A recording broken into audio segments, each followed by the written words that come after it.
رسول اللہ صلی اللہ علیہ وآلہ وسلم نے فرمایا کہ جس کے سینے میں کچھ بھی قرآن نہ ہو وہ ایسا ہے جیسے اجاڑ گھر۔ اس میں تاکید ہے کہ کسی مسلمان دل کو قرآن سے خالی نہ ہونا چاہیے۔ ارشاد فرمایا رسول اللہ صلی اللہ علیہ وآلہ وسلم نے، جو شخص قرآن کی ایک آیت سننے کے لیے بھی کان لگا دے، اس کے لیے ایسی نیکی لکھی جاتی ہے جو بڑھتی چلی جاتی ہے۔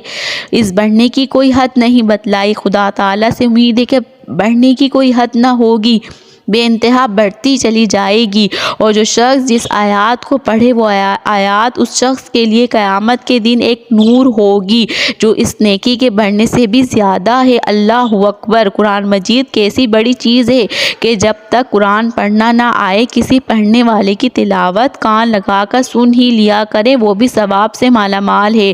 حضرت عائشہ رضی اللہ تعالیٰ عنہا سے روایت ہے کہ رسول اللہ صلی اللہ علیہ وآلہ وسلم نے فرمایا، جس نے قرآن میں مہارت حاصل کر لی ہو اور اس کی وجہ سے وہ اس کو حفظ یا ناظرہ بہتر طریقے پر اور بے تکلف رواں پڑھتا ہو، وہ معزز و وفادار فرما بردار فرشتوں کے ساتھ ہوگا۔ اور جو بندہ قرآن پاک اچھا یاد اور رواں نہ ہونے کی وجہ سے زحمت اور مشقت کے ساتھ اس طرح پڑھتا ہو کہ اس میں اٹکتا ہو، تو اس کو 2 اجر ملیں گے، ایک تلاوت کا، دوسرا زحمت اور مشقت کا۔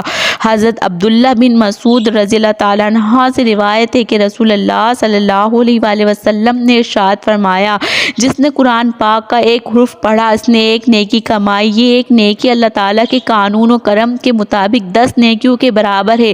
مزید وضاحت کے لیے آپ صلی اللہ علیہ وآلہ وسلم نے فرمایا، میں یہ نہیں کہتا، یعنی میرا مطلب یہ نہیں کہ الف لام میم ایک حرف ہے، بلکہ الف ایک حرف ہے، لام ایک حرف ہے اور میم ایک حرف ہے۔ اسی طرح الف لام میم پڑھنے والا بندہ 30 نیکیوں کے برابر ثواب حاصل کرنے کا مستحق ہے۔ حضرت ابو سعید خدری رضی اللہ تعالیٰ عنہ سے روایت ہے کہ رسول اللہ صلی اللہ علیہ وآلہ وسلم نے فرمایا کہ اللہ تبارک و تعالیٰ کا ارشاد ہے کہ جس شخص کو قرآن نے مشغول رکھا میرے ذکر سے اور مجھ سے سوال اور دعا کرنے سے، میں اس کو اس سے افضل عطا کروں گا جو سائلوں کو اور دعا کرنے والوں کو عطا کرتا ہوں۔ دوسرے اور کلاموں کے مقابلے میں اللہ کے کلام کو ویسی ہی عظمت و فضیلت حاصل ہے جیسے اپنے مخلوق کے مقابلے میں اللہ تعالیٰ کو۔ نبی کریم صلی اللہ علیہ وآلہ وسلم کا ارشاد ہے کہ قرآن پڑھنے والے سے قیامت کے روز کہا جائے گا، جس ٹھہراؤ اور خوش الحانی کے ساتھ تم دنیا میں بنا سنوار کر قرآن پڑھا کرتے تھے،